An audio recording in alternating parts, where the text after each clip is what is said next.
Hello, my name is Paul Rogney, and I'm the host of the Drumming News Network.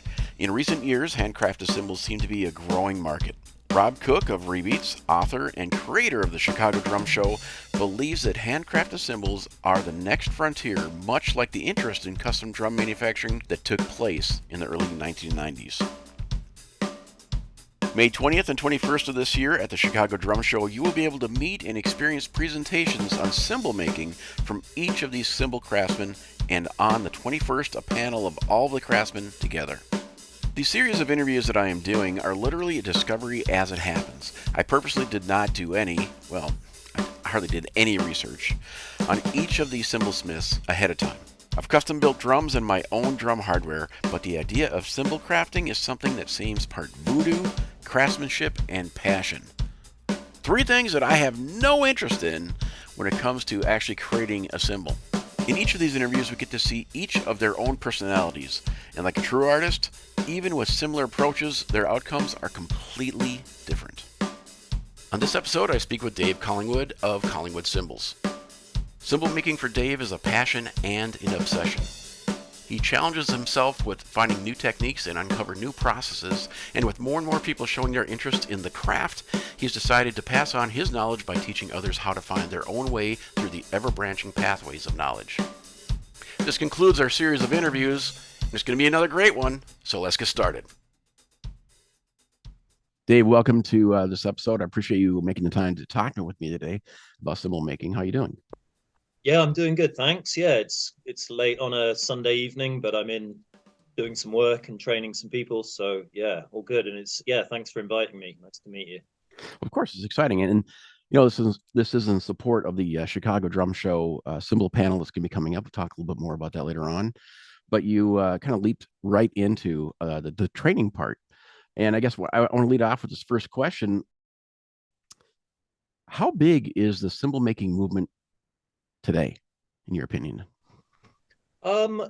Yeah, sometimes I think it's big, and sometimes I think it's still incredibly niche. And Okay. I think both is true.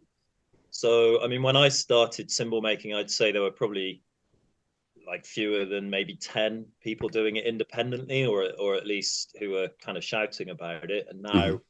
I mean, I run a Patreon doing cymbal making training, and I've got 40 something, 44 people on it. Wow. Not all of them are actually planning to become cymbal makers, but they're certainly showing an interest. Mm-hmm. So I think it's kind of big in the sense that it's relatively bigger than it was, and there's just more access to knowledge, with Instagram, social media, and all that. There's more just availability of the very fact that actually this is even a thing that exists. So people are Right. getting more and more interested. And with people like myself offering training, and Timothy Roberts is training, and Nicky Moon's training, I think suddenly people are looking, going, oh, I didn't know that was a thing. That's cool.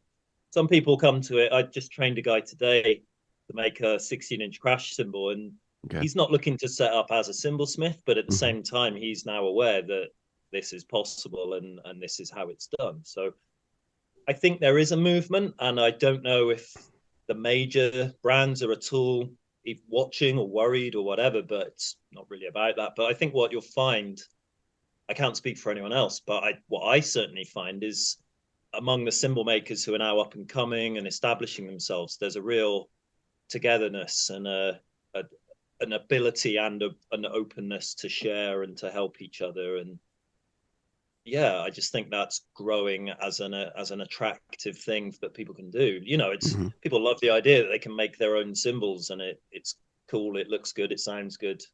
So yeah, I think there is a movement of sorts. Quite where it's going to go, who knows? Yeah, well, I totally think it's a movement because I've been involved with drumming for years, and Mm-hmm. it's only been over the last few years that I've come across people that are actually crafting cymbals and being successful with it and actually making a really good high quality cymbal. I think the very first company I could think of that was doing them by hand was Hammerex. I don't know if you ever heard of them, Yeah, yeah, sure. and they're the first that I was aware of. And that was, he's been doing it for quite some time now. And but now it just seems like it totally is a movement because more and more people are doing it. And Yeah. um, it seems like your name comes up a lot, and you're all key players, but there's a lot of camaraderie between each of you.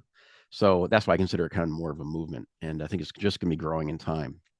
And it offers other flavors to people who are looking for another type of cymbal who might not be getting it from the big three, or whatever you want to call them, big four. Yeah. So I mean, I think it's pretty remarkable. You know, why I think it's also growing was interesting. I just watched a blog, or not a blog, but a podcast you had with what's his name again here? Hold on, Nicholas Downing. Oh, Nick Downing, yeah. Who is making some of the tools for cymbal craftsmanship. Now that seemed like a big step. Can you talk a little bit about what he's doing to support what you guys are doing? Well, he as more and more people are wanting to learn, or at least know about how they might even get started. I think it was Mike Mongiello Cymbals, who saw Nicholas Downing making hammers. Just, you know, he's a blacksmith based in the US, and saw that he was making hammers. And Mike just looked at them and went, "Oh, they look a little bit like the hammers we use for cymbal making." And so he reached out and spoke to Nick and said, "Can you make me a hammer for this purpose?" And gave him some details, and he did. And just, you know, one of those things, slowly word started growing that there was this resource. And I just thought it would be quite interesting, primarily, like, first for my Patreon members, and then I made the video. It was like an early access thing and then made it public. But I thought, why don't I talk to him about what he understands about what we do from a different angle? So in his own words, he's not really a musician, Nick. He's he loves music, but he's a blacksmith with a whole set of skills and ways of doing things. And I thought it'd be very interesting to talk to him about a key component, like a major component of what us cymbal smiths do, which is swing a hammer, you know. And what I was interested in was, one of the questions I asked him was, do you think there's anything we're missing? Because he's obviously very skilled in metal work for certain things, but without a sonic outcome. And so to get, I want to say, more technical or practical, I'm not downplaying his artistry in any way, because he really is an artist in what he does, but just this completely different angle, I thought might help people who are wanting to make cymbals to think of it partly from a practical angle, and to think that there is another element to this whole thing. It's very elemental what we do. We smack metal with hammers and cut the surface and things like that. So why not get some input from someone that side of the fence? So that was the genesis of that idea, really. And yeah, I'll see if there's any more people I can think of to talk to in that respect. Everybody who is making cymbals has their own voice and their own sound. What do you think it really speaks to that? Is it literally just the way you form the metal, the way you hammer, or is it like drumming that way? Or what do you think that is? I think that's an interesting question, because I've thought about this, especially being a teacher of the craft. What I want to avoid is just teaching people to make the same instrument, you know. So I really try and encourage people. I don't just say, I kind of do give tutorials, but I don't just say, here's a blueprint, well done, go and make a cymbal. It's like, find your way around these things and I'll help you overcome obstacles and stuff. But I guess in my particular case, it's just about where I am at the time in my learning process. People say my cymbals have a certain voice, and to be honest, I'm a bit surprised when I hear that, pleasantly so. But I go, oh, really? Because I've never really tried to have a voice, if you see what I mean. I've just tried to work out the process, and I guess that reflection of me trying to learn then comes through from the thought processes down through my arms and into the metal somehow.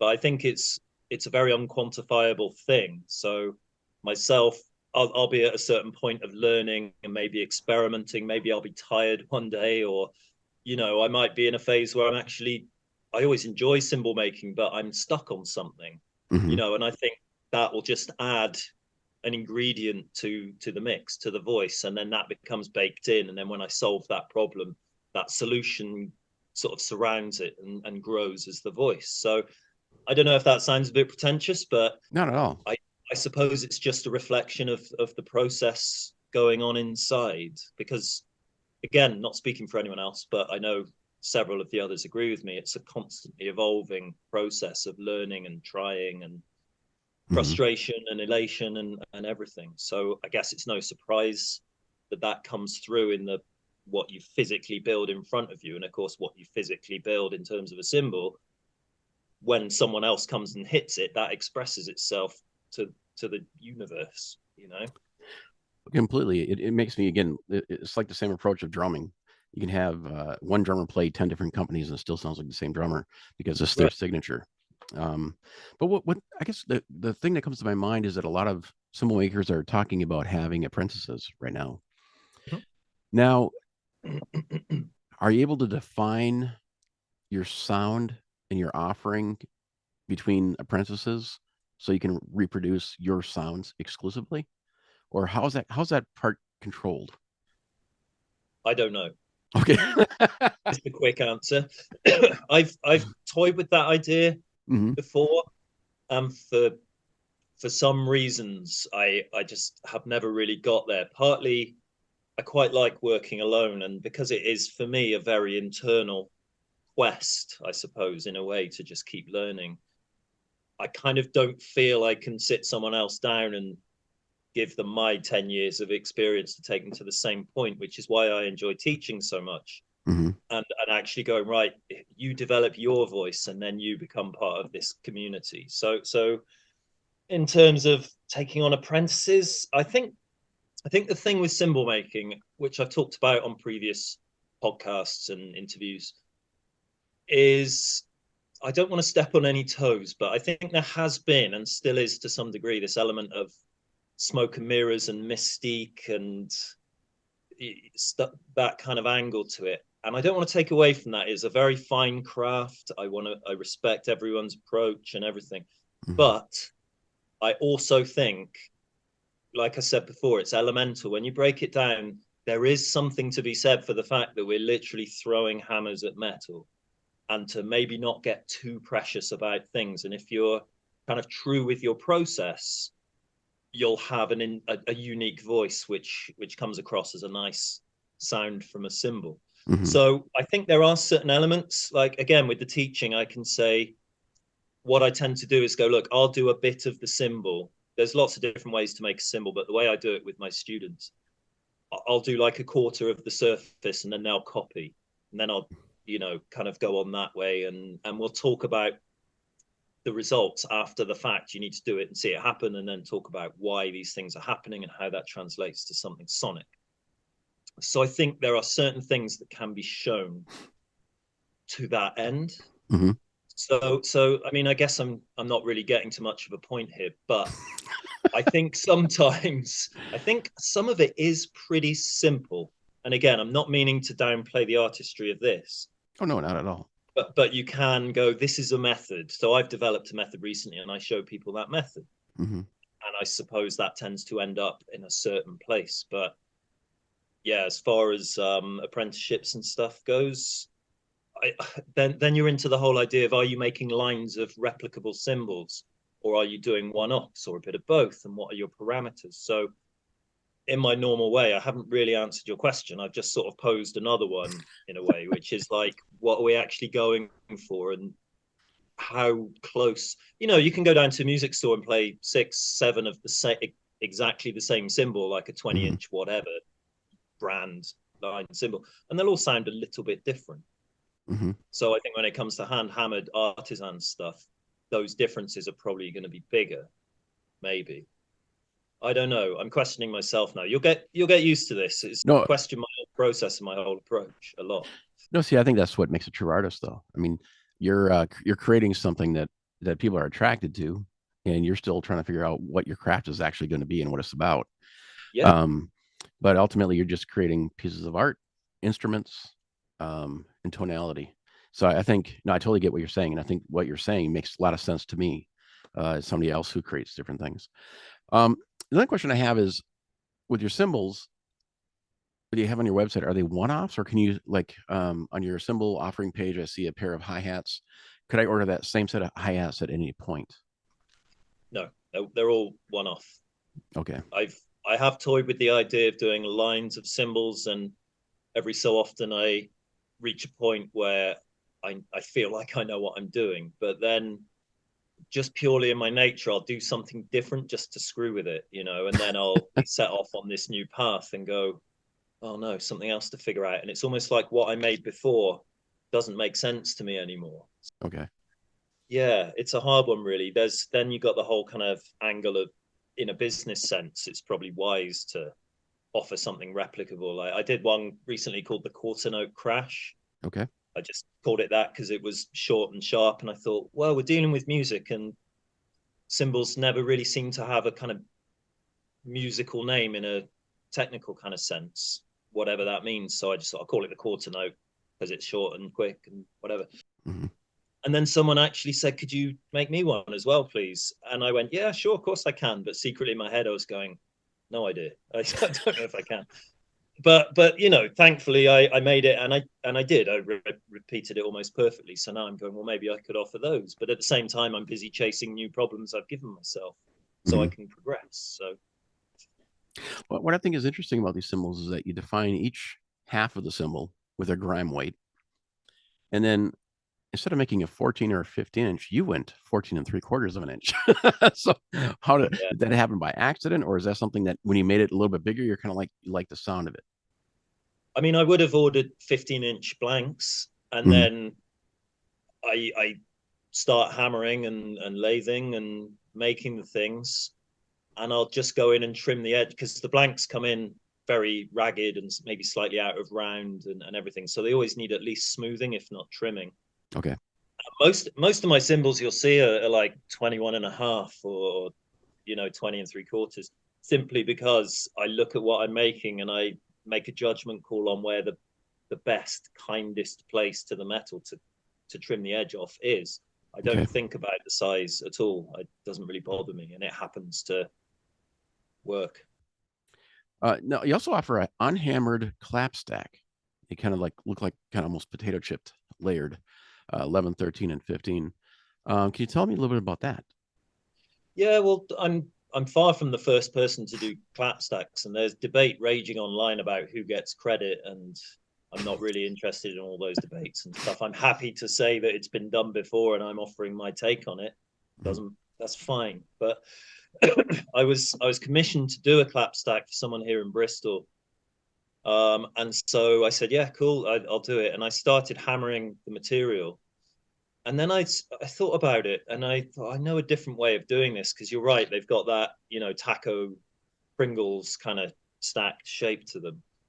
And when I'm teaching cymbal making, I've got this kind of theory that lathing and hammering are or can be the same thing in certain ways, and I dive into that with my students. And anyway, to try and cut a long story short, I realized that you don't actually need to hammer the metal in this case to get it out of shape. So I just developed a very quick, easy way of doing it on the lathe. And as far as I'm aware, I'm the first to offer it that way. But because it's quick and easy, I thought I'll make them affordable. I wouldn't be able to sleep at night if I charged way too much for them, because they're very quick to make. Yeah, and I'm kind of against gimmicks and stuff, and there is an argument that they can be a bit gimmicky and obviously copied from other manufacturers. And same time, they've fed my kids for a couple of years now because they sell like crazy. So I need to keep food on the table, and people dig them. There's a space. It's a piece of metal that makes a noise. That's another thing I say to my students. Again, without, it's not just that. Obviously, it's an artistry and a craft, but it's a piece of metal that makes a noise, and someone will find a space for that noise in what they're doing, and so that's why they buy these things. Well, I was going to say, with that, I don't see, to me, that's not gimmicky. That's an instrument that you're offering, and a lot of people, it's a good cross between a hi-hat and a china, but you get that short attack, you get that accent immediate. So no, I think it's a legitimate instrument that people want and need. Now, the other thing I was going to ask is, I've seen some of them that are smaller, that are actually the circular stacks. I'll call them what are they called? Sound stacks, or Mike Portney has his Mac stacks or whatever. Yeah, okay. It's like a combination of a wavy cymbal with sandwich between two flats or something. Do you ever make any kind of a cymbal stack like that, as well as smaller, like you can get it in a smaller area? I haven't done, but it's the sort of thing I tend to do on commission. Okay. Really, if someone comes to me and asks for one, I'll make it. But my heart lies with just big dynamic ride cymbals, generally on the thin side of things. I mean, people assume I'm a jazz drummer because I make cymbals, but and again, I've talked about this on previous podcasts and things, but I grew up listening to Soundgarden and Nirvana and Tool and Aphex Twin and a lot of kind of weird underground craziness. But yeah, the cymbals are very much, it's just about kind of something that'll do everything in a way. So I did a recording a few years ago and I just used two of my own 24-inch rides, and they were quite thin, but they had a nice enough stick definition. I could ride on them, but then if I wanted to catch them and get them blooming, they filled the space. So that's kind of where my heart lies, really. Okay. So the ones you can see on the kit behind me are all sort of 21 inches and up because that's what I enjoy, basically. That's fat. Do you think you'll ever expand into like sound plates and gongs or anything like that? I mean, I've done bits and pieces like that. I've done a few gongs. I found what I really like, which is B20 cymbals, mainly ride cymbals. And some of them I sell without I don't say they're rides or crashes because they just are what they are. A crash rides and a ride crashes. So sometimes it's like, where's the line? But maybe, but whenever I get these ideas, I always just find myself coming back here, and it's like, I won't really work on B8 these days. So people will come to me asking about modifying B8 cymbals, and the reason I don't really know that material as well, so I tend to pass them to Matt Nolan, the other UK cymbalsmith, because he knows that stuff. He makes amazing gongs, percussion, and everything. That's his thing. He also does these really, really well. But this is my thing. It's where I'm happiest, so it's kind of where I'm staying. That's fantastic. It's totally fantastic. And again, you have your own voice. I think that's what I've heard from so many of the other cymbal makers is that each one of you have your own sound. And I can't remember, unfortunately, I can't remember the guy's name, but I think he sent you out a cymbal where each one of you hammered on it for a fundraiser. Oh, Nicky did that. Yeah, Nicky Moon. Yeah. And he said it was really interesting because every time you get the cymbal back, you could pretty much tell who did what. And it was a weird blend of so many different styles of cymbal manufacturing that he kind of really felt you could hear the different sounds. That was an interesting one as well, because Nicky started the blank and then sent it to me, and I continued it, and I sent it to Craig Lauritsen in Australia, and he continued it. But as well as putting our own style or voice or whatever into it, we were also reacting to something that had been done to it previously that maybe we wouldn't have done. And I don't mean that in a judgmental way, just in a process way. Nicky starts a cymbal differently to how I do, and so on and so forth. So it was a challenge, but yeah, I think it ended up as a really interesting cymbal, and it's a great project, great idea, Nicky. It is a really cool idea because I sometimes wonder if at some point when the people who are really true cymbalsmiths continue their craft and other ones fall off, if eventually there will be another cymbal company that'll be created around what you guys are doing specifically. Well, I'd say, I mean, there's not anything to really give away, but I'd say watch this space, to be honest, with that sort of thing. Partly because, I mean, like I said, I've got the Patreon going, but I want to grow that. I want to help. I just, I feel like I'm in a good position to open the craft up and kind of be it somewhere near the forefront, at least, of what's happening. And so I'm starting to talk to others about teaming up. And like, I've got Timothy Roberts. He does a weekly video blog for me on the Patreon. So we work together in that way.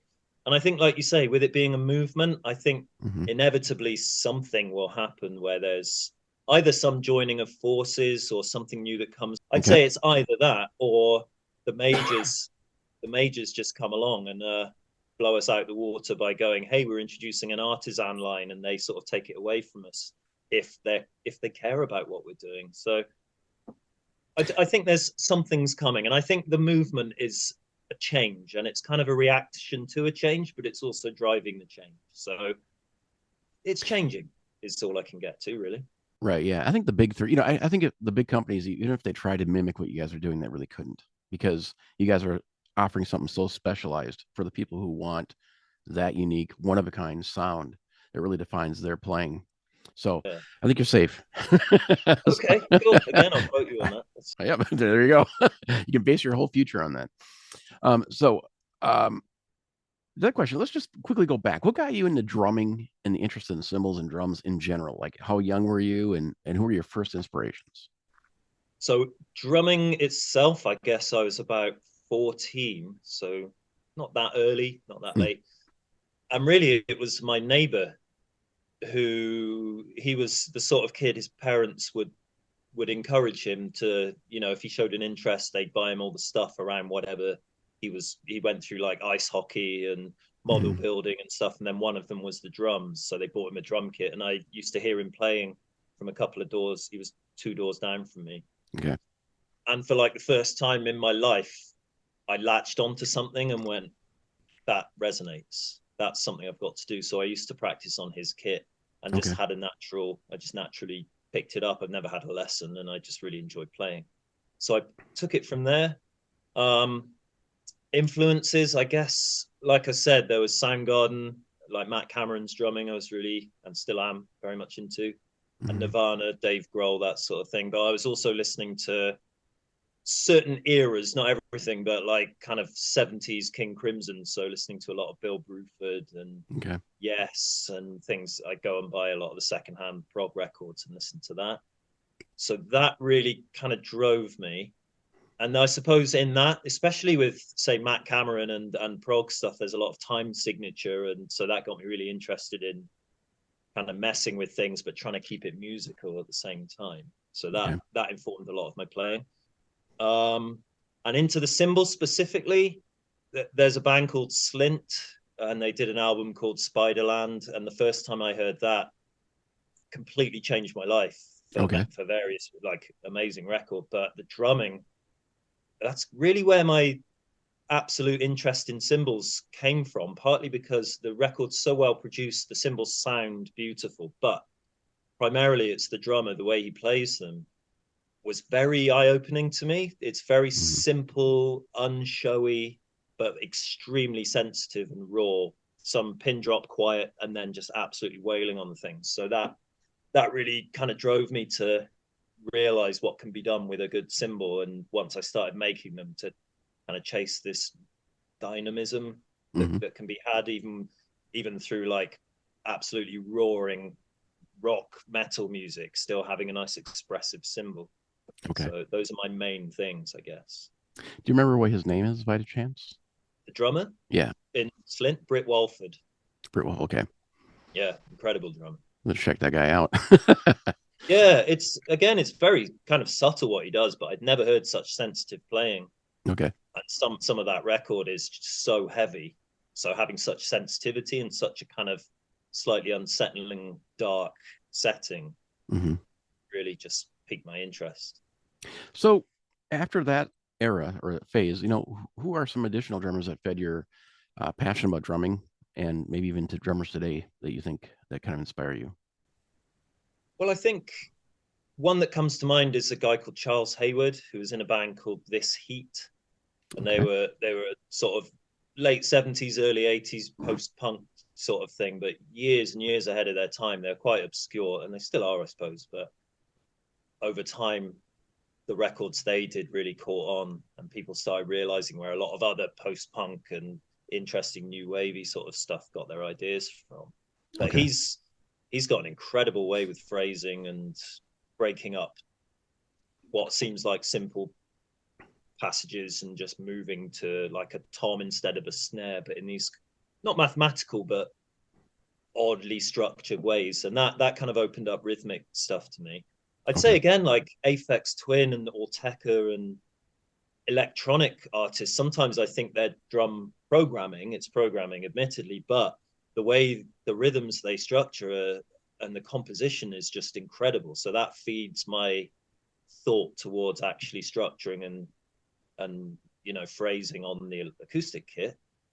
But I've got to say as well, like there's a lot of very very good local drummers who are inspiring me for a few reasons. So growing up in my 20s or whatever, I was playing a lot in Bristol and knew pretty much everyone on the scene. And then thankfully, I was very lucky. I joined a band and went around the world for a few years and did big tours, and that was great. But and then I had kids, and so tried having real jobs and growing up and all that rubbish, and then started building this business. But I took my finger off the pulse of what was happening locally. But now being a cymbal maker, I'm meeting all the younger guys and gals coming through, and man, they are so full of like vibrancy and energy and creativity. They're really inspiring me. That's Because cool. if I wasn't doing what I was doing job wise, I wouldn't really be aware of them for a start. But they're just doing this new, interesting, exciting stuff in a very collaborative, inclusive way, and that whole vibe is very inspiring. That's cool. Are you still playing regularly now out? Kind of. I've got a band that been started up only for a couple of months with a guy I've been in a band with for probably 25 years on and off, various things, and another guy probably like 20 years we've been in bands, and then a friend that we've just met, and we practice up here in my workshop. So I've got a nice, behind that curtain there's just a great big nice space. So yeah, Cool. it's a weekly rehearsal thing, but it's nice to be playing again, definitely. Oh, definitely. So when you were touring and the bigger tours you went on, talk about that. Like, what was the band were you touring with, and what kind of tours were you on? So I did a couple. When I really started touring was a band called Gravenhurst, which was kind of a folky, rocky sort of thing. We were signed to Warp Records, which is more of an electronic label, but they were branching out. And we toured the US on a support tour, and we went to Japan and did a festival there. And, we went around Europe all the time, but some of it was pretty big, but a lot of it was sitting in vans with lots of layers of clothing on and, cheap sandwiches. But, that's the experience. But then I got picked up by this guy called Jan Tiersen, so I was on tour I was in Paris with Gravenhurst, and Jan was at our Paris show and needed a drummer. So he's best known for doing the music for Amelie. Seen that film? Oh, Very, very cool, very good film, very amazing musician, lovely guy. But anyway, he needed a drummer and liked what he saw, so he invited me to Paris and we did a record together. And then he said, "Do you want to go around the world for a few years?" Yes, please. And Jan, yeah, in certain countries, he's like a god, really. So we were playing like enormous festivals in like South America and went around the US, but he's not quite so well known there. So it's more, some fairly good sized things. But yeah, and played some sort of slightly off the beaten track places, if that's the right way to put it. Like we played in Beirut and wow. went through Russia and Serbia, and yeah, it was very interesting. It's a great life. I mean, it kind of is good, and it's also, my liver is really complaining at me for those years, basically. But yeah, great experience. That's fantastic. That's a dream come true. Like, so what was the biggest crowd you ever played to, do you think? We did. I wonder. One of the last gigs I did with Jan, actually, because I left. It was all amicable. I had my first kid on the way, so I said I need to step back. And the guy that took over from me, a drummer from Leeds here in the UK called Neil Turpin, is a solid drummer and lovely guy. We did a couple of shows together as a kind of crossover, and I think, yeah, we did Route du Rock Festival, which is in Brittany in France, so like northwest France, and we headlined that, and that was pretty big, I guess. So I don't know, a few tens of thousands, I'm guessing. It's gonna be pretty exciting. Yeah, we did one in where am I thinking of? Finland, I guess. That was sort of 10, 15,000, something like that. Okay. So yeah, it was good. That's brilliant. So I don't know if I should even ask this question, but what cymbals were you using at the time? I was using Istanbul AGOP traditional darks. Okay. Because I like them. They're very, very good cymbals. Very nice. Yeah, those were what I settled on, I think. I mean, when I started touring, just as a bit of an aside, I didn't really know much about cymbals at all. I remember the first gig I ever did abroad in France. Actually, that was at Route du Rock Festival, but in a tiny room tucked away in a different, so I'd never really thought about that. I was using like a Paiste 302 Ride, which is just one of the cheapest entry level brass. I didn't have a clue. So, Hmm. it still made a noise and seemed to carry all right. But yeah, those Istanbul traditional darks, beautiful, really nice cymbals. Now, are those a Turkish cymbal that's rebranded, or are they handcrafted, or what's the deal with those cymbals? What with the Istanbuls? Hmm. I I mean, as far as they're sold, I believe they're handcrafted by Istanbul. So I think when you go out to Turkey, there's Istanbul and Bosphorus basically doing the thing themselves. There's a team of people sat there hammering. I mean, I visited the Bosphorus factory. I toured in Turkey and Italy in 2009, and so I visited Bosphorus, Hmm. and they were really, really friendly and showed me around everything. And it's just, yeah, like just people sat around hammering in a room. And again, I think that leads to the idea of there being a kind of formula or blueprint of how to make a certain cymbal and whether it's teachable. And I suppose that kind of proves that it is, because Hmm. there is at least within parameters, there's a consistency to what these guys put out. Right. Yeah. That's just fascinating, the whole thing. So I read on your bio that you said, you had your child coming along, you needed a real job, so you'd get into cymbal making. It's kind of a weird decision. So can you talk about a little bit about that, that whole decision making? Yeah. I mean, I like a challenge. I'm always making my life harder than I need to. It's just in my nature. But I mean, really what happened was yeah, had my first kid on the way and had a big tour and finished that tour and stepped back, and that was all great. Mm. I actually retrained as an electrical engineer. I can't remember if that's in the bio. So like I said, I tried getting some real jobs and growing up, and I did a very, very fast track electrical engineering course uh, close to Bristol, and then got some jobs doing electrical engineering, like real jobs, and Okay. absolutely hated them. I'm not, yeah, it's awful. Yeah. But paid the bills, bought me a house, and I was earning quite well, and Mhm. also gave me a lot of practical knowledge on how to unpick problems and fix things and make things, which has been very useful in cymbal making. So I Mhm. made all my tools and basically built the workshop.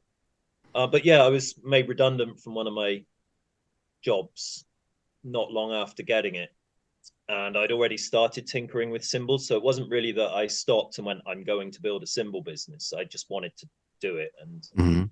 started. And so when those jobs finished, luckily I was just at a point where I was able to think, right, now's my chance to do something I want to do for me.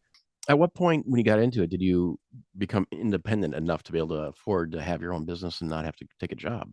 Just out of I interest. don't know. I'm still working on that. Really, Okay. it's no. I don't know. I mean, anyone who's self-employed will tell you that there's ups and downs. Some months will be great, and some months you're just worrying when the next paycheck's coming from. But Right.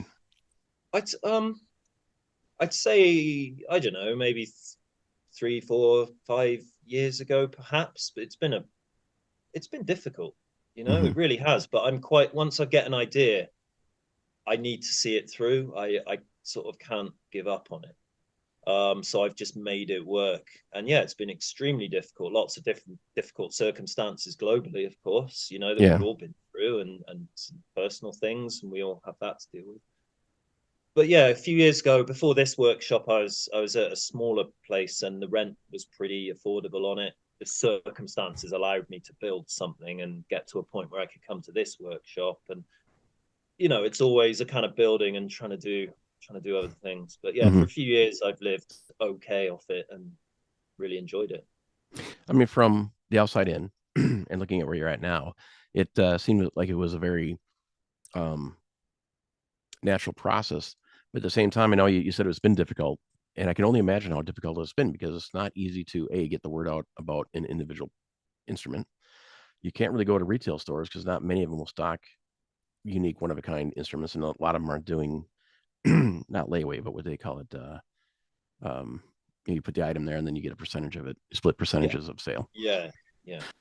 and you can't get distribution. So I think it's still phenomenal where you're at right now, and the level of craftsmanship that I've seen, and I've played so many of your videos. I think it's just amazing.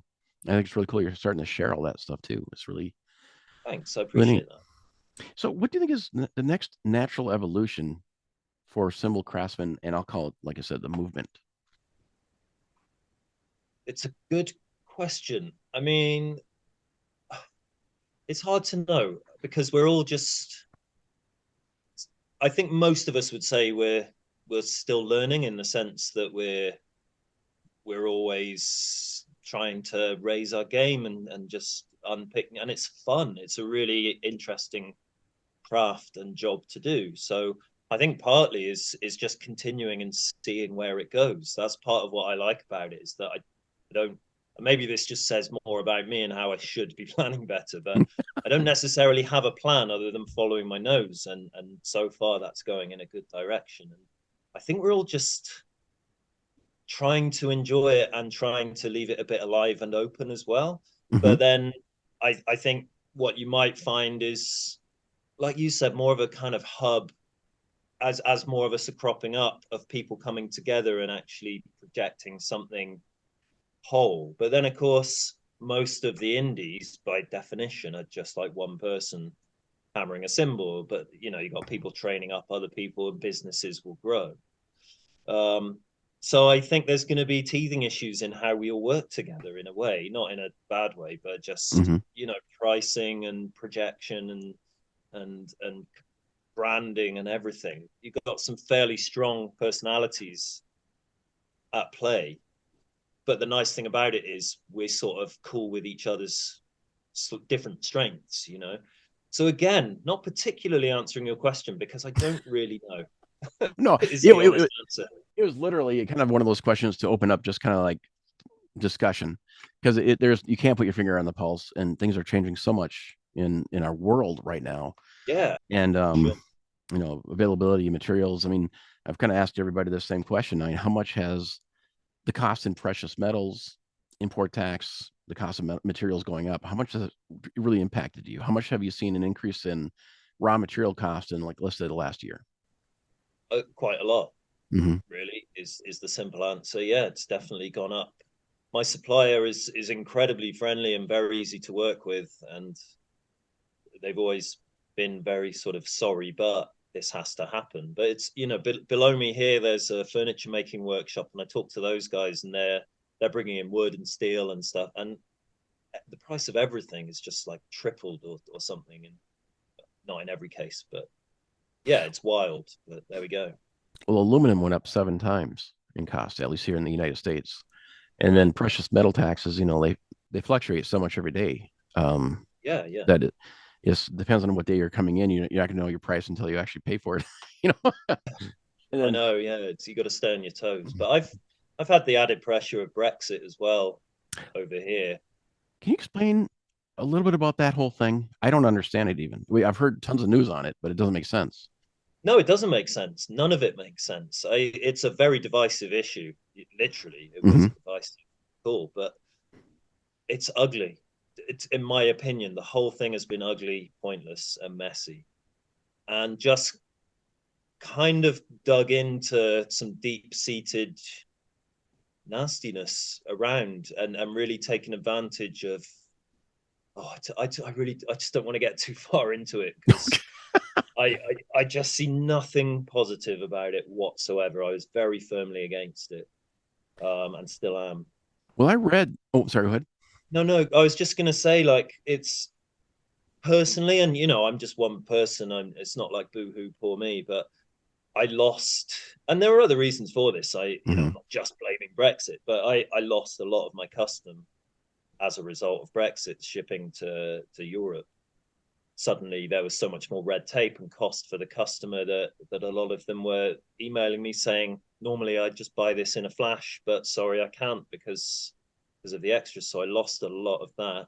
Even Wow. now I'll send stuff out to Europe and it'll be returned because people still don't really know what's involved, and then the thing will turn up at their door with an extra 20% or whatever on top, and they'll refuse Oof. it. So it's coming back to me, so I'm paying return shipping and refunding my customer and taking the time to relist it, you know. But part of the reality of that as well, just the whole time, is that to look at it from a cymbal making thing, to get back to that, there Mm-hmm. are more cymbal makers cropping up everywhere in the world. So I can't just blame Brexit and go, why isn't my work selling as well? There are more cymbal makers and therefore more options, and I need to be realistic about that. So why would they not choose some of the very, very incredibly good cymbal makers in Europe, primarily for the strength of their work, but the added benefit of not having to deal with these ugly Brits coming along and asking for extra money, and it's just horrible situation. But that's kind of what drove me to teach as well. In a way, was partly necessity, because I needed to branch off and just put something in place really that aligned with my values of sharing and stuff, but also help me bring in a few pounds a month, you know. Well, one thing about Brexit I was going to ask you, and I know you don't want to go deep into it, but I heard or I read recently that there's a chance that you guys could get out of the current situation, go back to the way it was. Have you been hearing that? I mean, I've heard it as a soundbite. Quite how true it is, and quite how much resistance that'll come up against, I don't know. There's a lot of it's the same with debate on anything, really. I think, especially online, it's like you can put forward an opposing argument, or at least a call for debate or clarity or something, and just be met with this brick wall and the brick wall you get here is like, it's happened now, get over it, you're dragging us back by complaining about it. And maybe there's some truth in that, but at the same time, it's like, can we not at least talk about it? You know, can you please at least admit to the problems instead of going, no, what problems? So it's really hard to engage with anyone. And I'm not a very politically minded person. I'm a bit head in the sand about anything other than what crisps am I going to eat today. So I don't know. I have no idea. No, the reason why I'm so interested in it is, aside from, like, I love England, but it has come across in our news that it was kind of one of those scenarios where people really didn't know what they were voting on. It wasn't clearly stated to people, and the argument they were given. And so I don't know. It just seems like a common problem that's happening in our world today, and it can happen it can happen today. Like, people are like, that could only happen in the 70s and 60s. Well, no, misinformation is today, and very true. Absolutely. I think any notion that we're in any way enlightened or anything just isn't true. It's just false, in certain ways perhaps, but we're still humans working on some weird base levels, and probably always will be. Okay, well, enough about politics.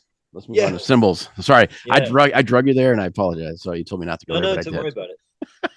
Let's talk about Chicago and the drum show that's coming up, and the Cymbal Smith panel. The day before, you're going to be giving a presentation, and you get the panel. Are you going to have a booth there as well? No, I'm not going to. Okay. So what can we expect, do you think, from the panel and seeing your presentation? It's an interesting question. I'd imagine you'll probably see a bunch of similar looking guys talking about basically what we've talked about today, but probably name dropping each other, because I certainly plan to sort of mention the other guys. And I guess just talking about where we see the industry being and maybe where it's going, and if we're going to have any impact on cymbal set. The very fact that there's going to be 8 cymbal makers in a room together has never, in terms of independence, is brand new, and that we're having this opportunity at Chicago, which I'm extremely grateful for, is got to be a sign in itself of something happening. I do know as well there's going to be at least 2 of my students, maybe 3 as well. So there's going to be like 11 cymbal makers in the same room. So I think if you want to dominate the cymbal industry, take us all out in one go, it'll be easy. I mean, I know all of them to some degree, and I've taught a couple of them. Not that they really need it, but don't tell them that. But Matt Nolan, the other guy here in the UK, we actually went for lunch the other day. He lives about 20 minutes away from me. So there's 2 of us in this country within a 20-minute bike ride, basically. But all these other guys I know through the screens. I've been working with Timothy Roberts and Mike Mongiello, and I've interviewed Nicky and all the other guys. And to actually see them in the same room is probably going to be a bit surreal, but I think there's going to be a real nice vibe between all of us, hopefully. I'm sure there will, because we all seem to get on. Well, Dave, with that, I just want to say thank you so much for your time again. And I don't want to keep talking about the panel. I want people to go to it. So, and wonderful. It's going to be great to see you in the United States. So thank you for your time. I'm really looking forward to it. Yeah, well, thanks for inviting me. I really appreciate it. Take care. Thanks. This has been a production of the Drumming News Network. All rights reserved. All media is owned by the respective parties. This episode cannot be distributed or copied in any form. Please visit drummingNewsNetwork.com daily to keep up on all the latest drumming news. Copyright 2023.